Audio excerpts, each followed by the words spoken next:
We'll start with commands related to the environment and finding things around you, like ID, hostname, and uname.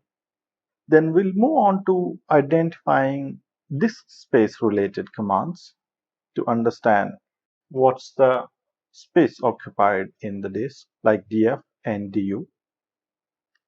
Then we will see a very important section of commands related to help. They are man and history. We'll understand how to get the syntax of the commands directly available on a Linux system. Then we will look at commands related to installing softwares. Once in a while, you come across commands not present on a Linux system. So we'll have to install such softwares. We will talk about two commands, yum and apt, for two different Linux systems. Then we will see a very common list of commands. Most of the times these are used in a day-to-day Linux environment. They are related to files and directories on the system. So we'll talk about ls, tree, touch, cat, mkdir, and related commands. We will see in this list of commands on how to create files, delete files, rename files, and edit the files.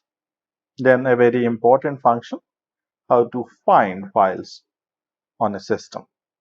Once you are comfortable with these files and directories, you are pretty much comfortable doing most of the things on a Linux system. Then we will look at compressing.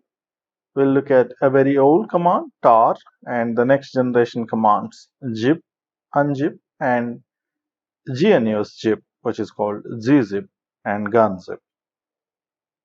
Then we'll move on to a slightly higher level of commands, creating users and groups and deleting those users and groups, and also to modify permissions of these users and groups. Then we'll look at the process running on your Linux system, the process that are consuming your resources like CPU, RAM, and other things. So we'll talk about PS, PS3, PMAP, and then we will see how to kill these processes if you don't want them. For example, it might happen that one of the processes is hung. So you may want to kill that process. So we'll see kill. We'll also see commands related to memory in the same section. Then we will look at commands related to network.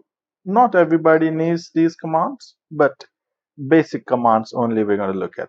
Like ifconfig to find out the IP address, then a ping command to understand if a remote system is available or not. Then we will look at commands related to interacting with other systems. For example, wget and curl if you are downloading something from the internet using a URL. And then SSH to connect to another system, SCP to securely copy files into another system. Then we'll look at telnet. In the next section, we will see a little bit about variables and how do you define these variables. This would be an entry into bash shell scripting, but a very basics only.